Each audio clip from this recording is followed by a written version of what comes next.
Hey everyone, Ghost Prime back here.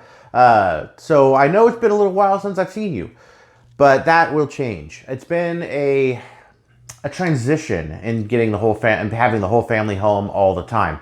Normally, I'm able to do these reviews when my daughter is, my wife's at work and my daughter is in daycare. I generally work from home. So it's been a transition trying to get everything worked out. So I will have these videos. I do have some more time and have some of these videos coming on more regular intervals. So today though, we're gonna take a look at Deluxe Class Ironworks. So this is the newest Deluxe weaponizer for the Earthrise line. Now this guy is part of a trend that we've been seeing with characters such as Brunt. That they took a character that did not have a robot mode and made it into featured it as into a robot, which is really cool. I think this guy is pretty awesome that they did that. I don't have the original Generation 1 Microbaster based Ironworks. This one does. It is a parts former like all the different weaponizers, and it does a very good job at homaging the original figure or the original base. So without any further ado, let's get to the review.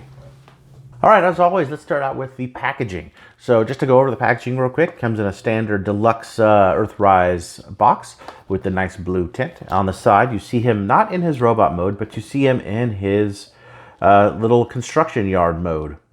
It's very cool. I'm glad they did that. It's a nice change up. On the back, of course, you get the robot mode. There's different components here, and the construction yard mode within how you could fit the Micromasters on it. Siege artwork on the side. Top Autobot logo, War for Cybertron Trilogy logo, stuff on the bottom. And then the insert on the inside of the package, of course it does come with a little decoder. I happen to have one here. And you can decode this, which it says, if I can get on the camera here, Velocitron. Again, I think this would make a really cool map. If you were to lay them all out together, I think that'd be a really good idea that I think it's a missed opportunity. And also you get the instructions here. Now the instructions are very clearly laid out. I do like the images. The colors they use are very easy to see, very easy to read. And it goes over just about everything. He has all the different components here. Everything you could do with him to turn him into his construction yard mode. And how he can be put onto another robot. So the one thing about this is it does not show its second mode that you could do. It has two construction yard modes, not one, and that's to homage the original. It just doesn't have that one in there as an official mode. I'm not sure why they didn't show that. But in the package, you also get his gun. Now this gun is in two pieces. This piece here is focus camera, focus. That piece, and then it has focus. There, this piece that also goes into the barrel, like so. And of course, the robot himself. Now this guy actually is very nicely detailed, as we've come to expect from all the different the different figures in this line. There's a couple things that I wish they had done better. Like if you look at, see if I get at the camera, I'm having trouble with this camera. If you look at the paint work, let me see if I get to the light here. The paint isn't super solid on this yellow. It's kind of dirty looking and thin looking. It just, maybe it's the dirty looking thing that makes it look thin. It's not a very good paint job. It doesn't really match this piece right here. And they did that on both sides. They did this with this piece on the top, so that matches. But I think that could be done a little better. But however, even this, which is a slightly different gray than the plastic, it looks like it's painted. The face sculpt is actually all right. I don't mind the face sculpt at all. I know there's some out there that do mind. Actually, I really like this head sculpt. In general, I really like the shape of his head. I think it's really nice. You know, he has all this detail down in his legs, all the way down to here to his feet. And on the back, I got some of the panels here on the back. So overall, he's has a very decent robot mode. Okay, let's look at the robot mode in its entirety here. He has a decent look to him, as you saw close up. As far as articulation goes, he does have the ankle tilts. He has a thigh swivel. His knee could actually bend more than 90 degrees.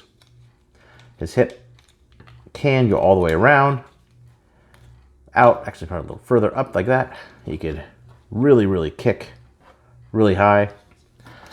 Not much of a waist swivel. He has a very little bit, and it tends to be off center. So I could get it centered to stay, but it kind of tends to be a little off center. It doesn't like to be directly centered. It's on this little hinge piece. Let's see if you can see it right there in his behind.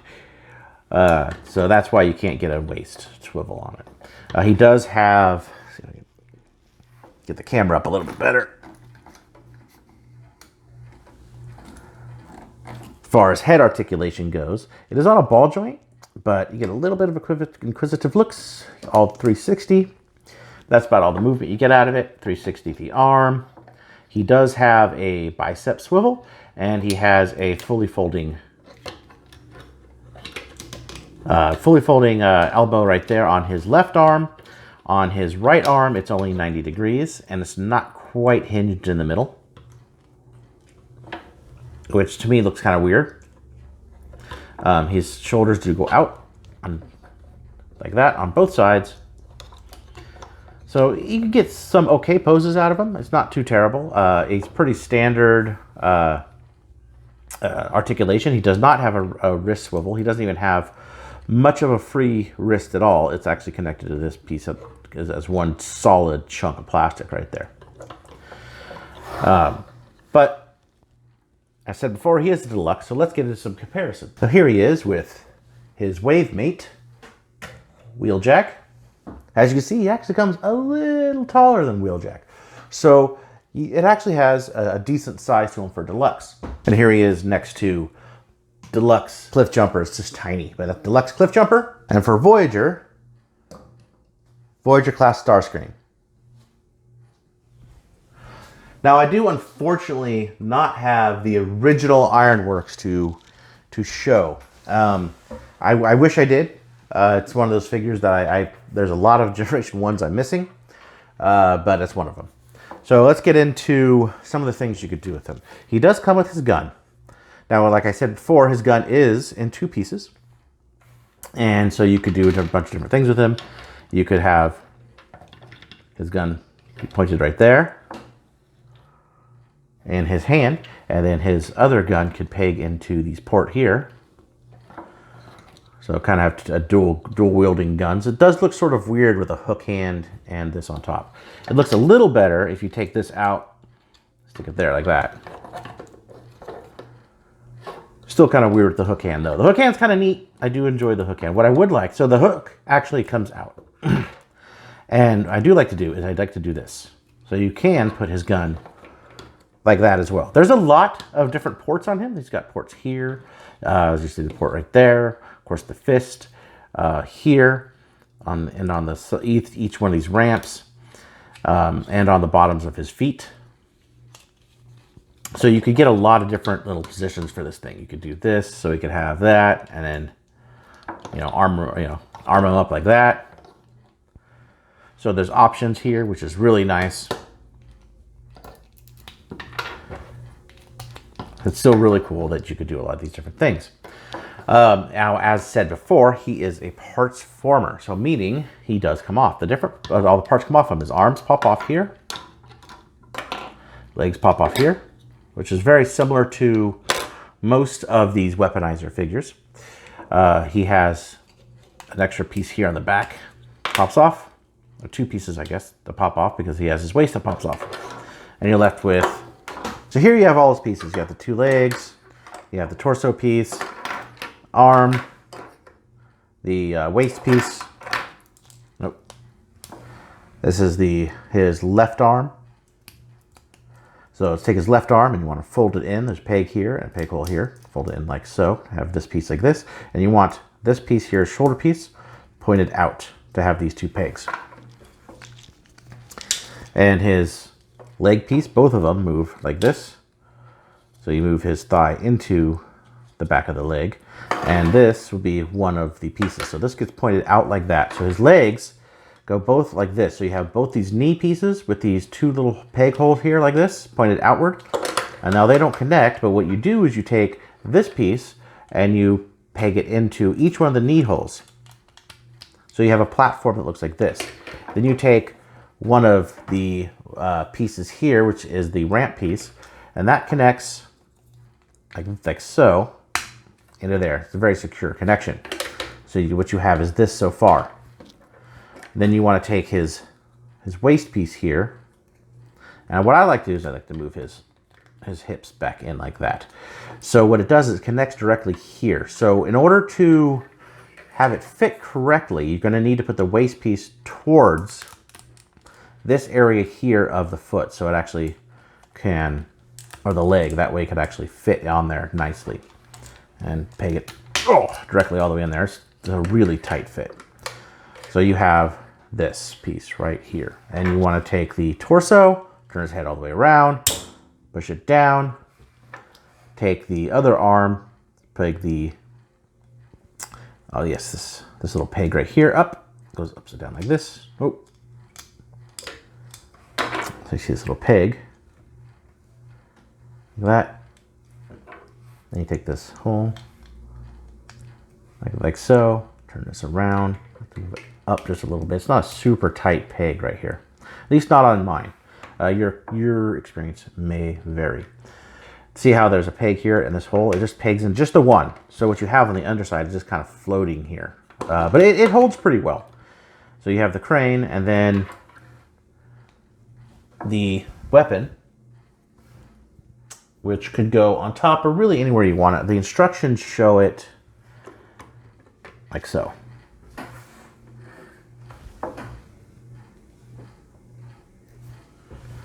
So it's kind of anywhere you want it. I don't like to put it there. Maybe just a little one here. But it still doesn't fit super, super well. So what I usually do is I end up sticking it on top. This piece on top like that. And then I'll just put this piece right here. Ironworks in his construction yard mode. Now, to get him into his other mode,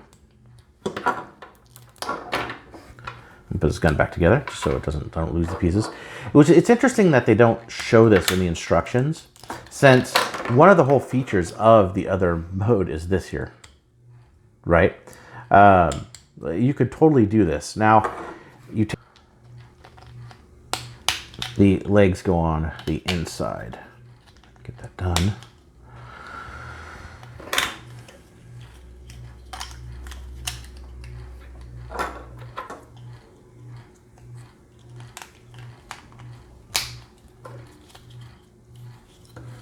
Put these together like so.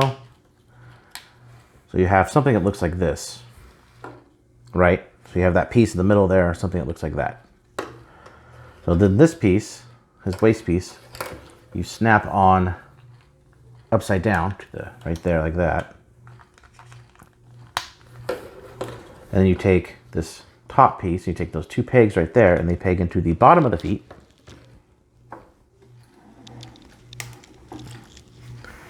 And then this opens up, it's like that. So this is what we have so far. And now you take this top piece. This is kind of where it doesn't work for me. There's a peg right here, and kind of getting it in there is really, really tough. On mine, see, oh, there we go. See other people do it, but it's really tough for me on mine. So, and you take the crane, and you could the crane out like that, and this gun out like that, or I put it on top. So you have sort of the Generation 1 secondary mode. Now it's kind of a fan mode. It doesn't have the propeller here on the side, or the dish, whatever it was. that the original one had, but it does a pretty decent approximation of the secondary mode for the Generation 1 Ironworks base. So it's really neat that you can do something like this.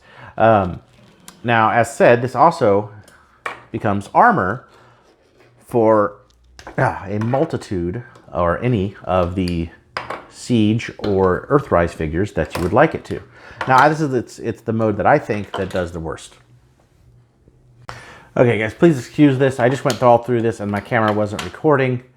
I am having trouble with my video today, which I apologize for some weird cuts.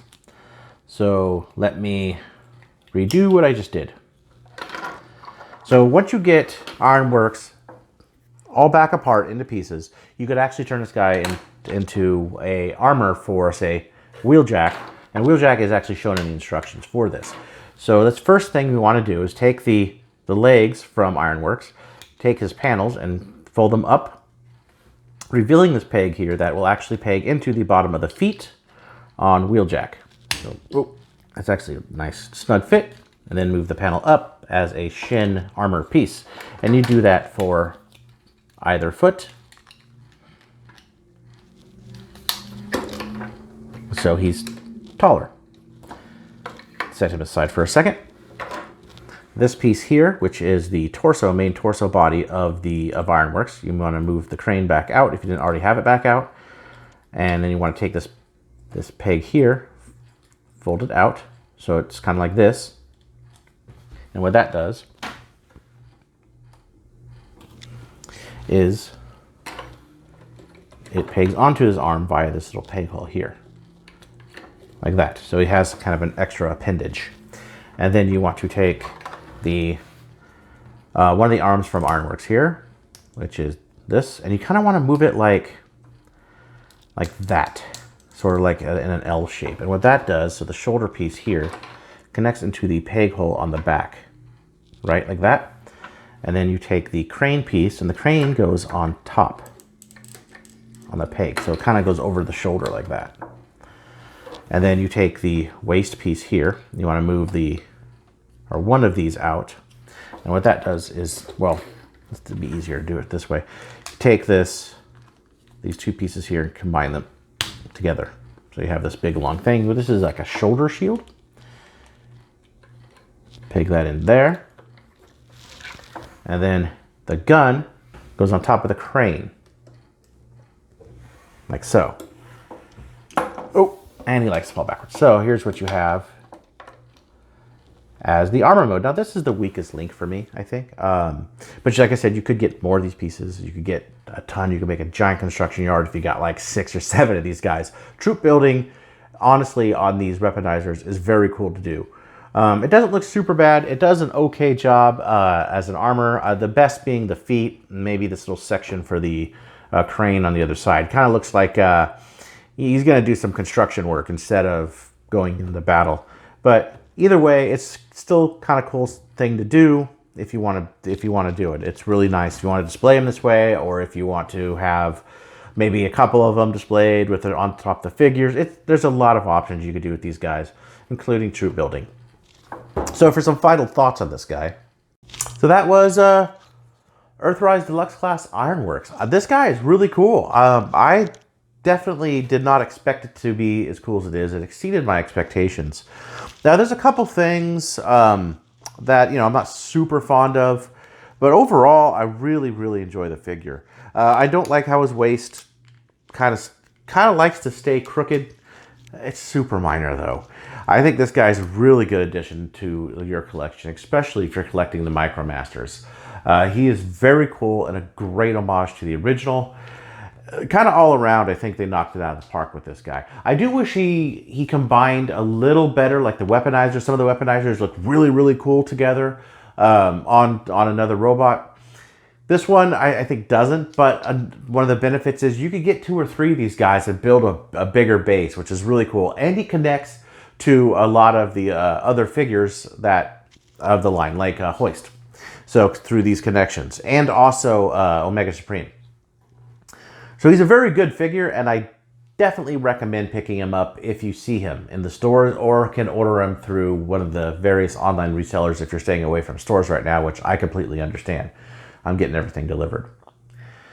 So please, like, subscribe, hit the downvote button if you have to, and I'll see you next time soon with another review.